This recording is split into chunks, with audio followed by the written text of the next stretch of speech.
Assalamualaikum and a very good day everybody. Today I am going to delve into an analysis of Egypt trade policy that instrument it used to navigate global trade.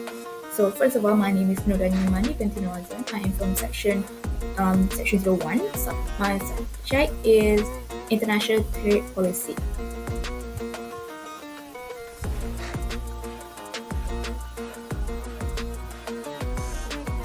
Okay, so firstly we will begin with the introduction. So Egypt holds a strategic geopolitical position at the crossroads of Africa and the Middle East. This has made it a critical player in global trade, with key sectors such as agriculture, textile, and energy contribute significantly to the economy. The Suez Canal, as many of you know, is vital international shipping routes, further emphasizing Egypt's role in the global trade network. Historically, Egypt has a state-controlled economy. However, in recent decades, the country has shifted towards a market-oriented economy in a line which demands a global trade norms. This transformation is significant because Egypt's economy is heavily dependent on the international trade and the flow of goods. To navigate these waters efficiently, Egypt has adopted various trade policies instruments that protects its industry while also engaging in free trade agreement or aka FTA to integrate more into the global economy.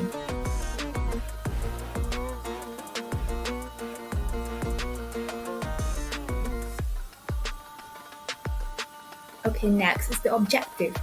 So the primary objective is to help understand the trade policy instrument Egypt employs and the impact this instrument has on both domestic industry and the global trade relationship. So Egypt's geopolitical significant and role in global trade and economic transformation from protectorism in the 20th century to the gradual liberalization.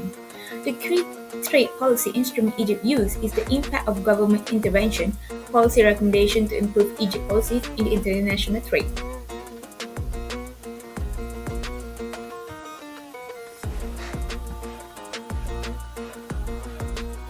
Okay, so now we move to the trade policy instrument used by Egypt. These are the key trade policy instruments that Egypt uses which are tariff, import quotas, subsidies, and non-tariff barriers, or in other words, NTBS. These instruments play a crucial role in balancing the protection of domestic industry with Egypt's participation in global and trade agreements. So first we have tariff. Tariffs are a core tool for protecting Egypt's domestic industry from foreign competition. Essentially, tariffs are important tax levied on foreign goods, making them more expensive in the local market. For example, Egypt applied high tariff on agriculture products like wheat and textile to support local farmers and manufacturers. This protectionism approach ensures that Egypt industry has more room to grow and remain competitive without being overwhelmed by cheaper imports. However, while tariffs serve the interests of local producers, they also raises price for consumers, limiting their choices for purchasing power. This is a trade-off between protecting domestic industries and ensuring consumer welfare. Next is the import quotas. In addition to tariffs, Egypt also uses import quotas to control quality of certain goods entering the market. Import quotas set the cap of the amount of the particular product that can be imported during a given time period. For instance, Egypt limits the number of foreign automobiles and textiles allowed in the market. This prevents an influx of cheaper foreign goods from harming local manufacturers and ensure that local industries such as automobile industry have spaces to grow. While this helps stabilize local industries, they also restrict access to foreign products, which could limit varieties and increase price for consumers. Okay, so next is the subsidies. So subsidies are another powerful tool in Egypt's trade policies. The government provides financial support to local producers, particularly in agriculture and energy sector, to keep prices low and help producers remain competitive. For example, Egypt provides a subsidy to cotton farmers, helping them maintain low production costs despite global market fluctuation. These subsidies also help ensure food security by making essential goods like wheat more affordable. However, while subsidies help stabilize market, they also strain the national budget and create a market ineffectiveness and inefficient. Over time, industry can become dependent on subsidies, thus reducing their incentive to innovate or improve productivity. Okay, and lastly is the non-tariff barrier or aka NTBs. Finally, Egypt also uses non-tariff barrier to regulate trade, including tariff regulation measures such as product standard, licensing requirement, and custom producers. For example, Egypt imposes rigorous product safety standards for agriculture imports to ensure consumer protection. While this measure help ensure quality control, they also act as trade barriers. NTBs can slow down the flow of goods, increasing compliance costs, and restricting access from product. As a result, NTBs can sometimes be perceived as protectionism and lead to trade friction with Egypt partners.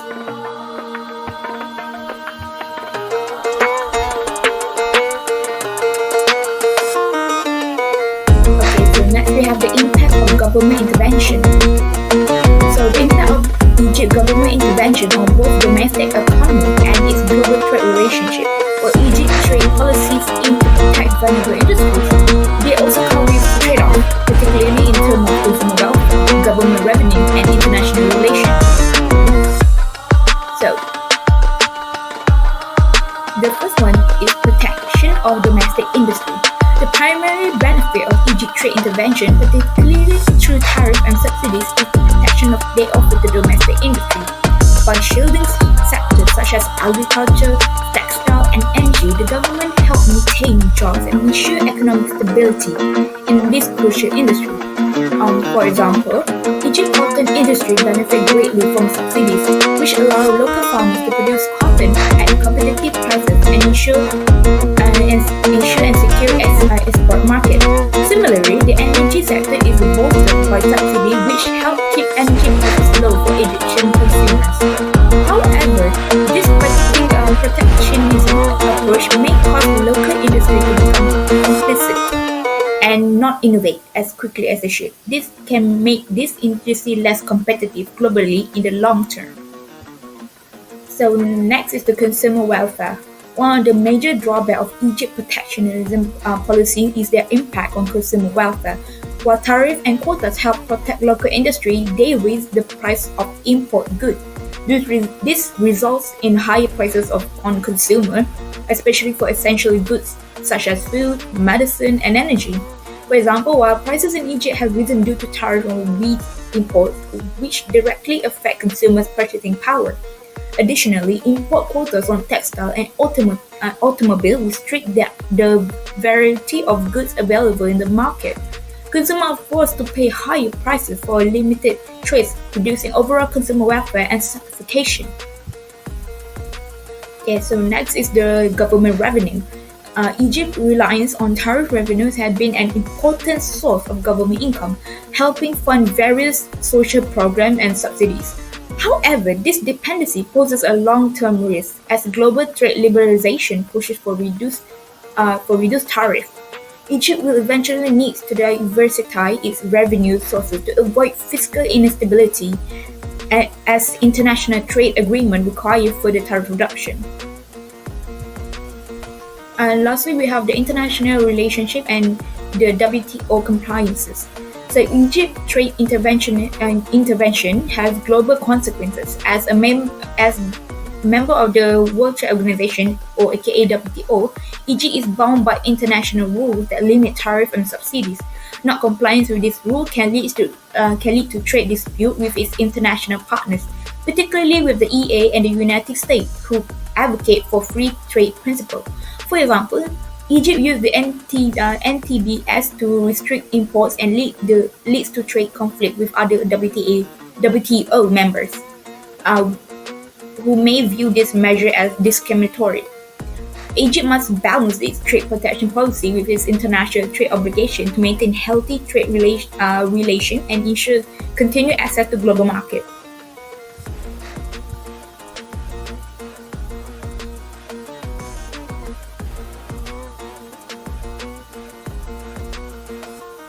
Okay, next is the policy recommendation. The policy recommendation that can help Egypt improve its trade policy balance domestic protection with global trade requirement and ensure long-term competitiveness are the first is gradual tariff reduction.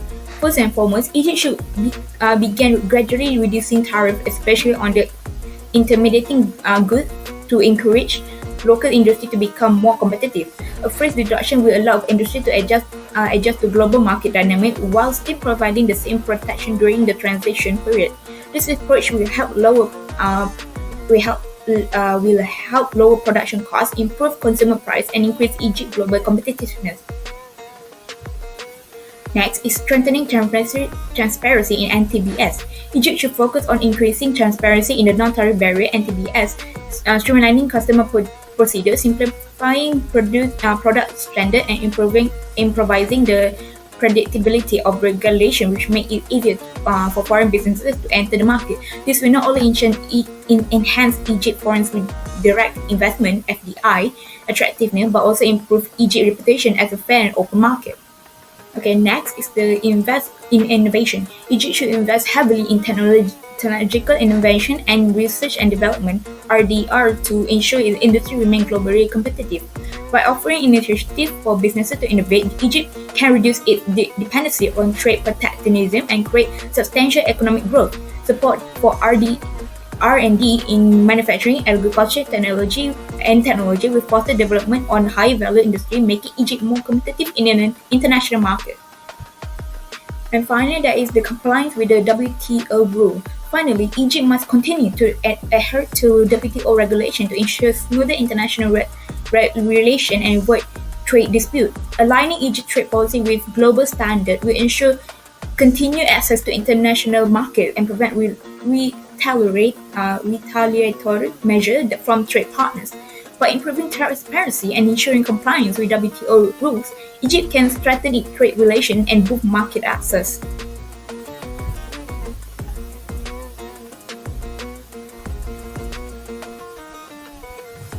Okay, so now we go to the conclusion. To conclude, Egypt's trade policies have played a critical role in supporting domestic industry and ensuring economic stability.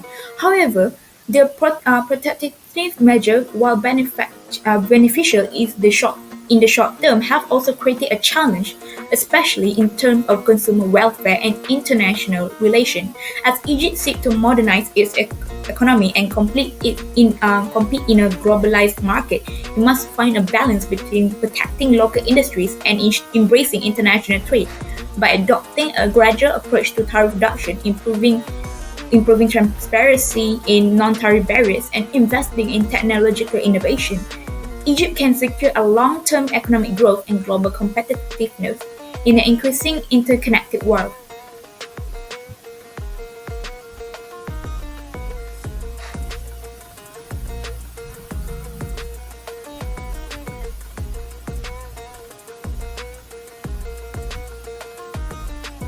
Okay, so that's all for me. Thank you.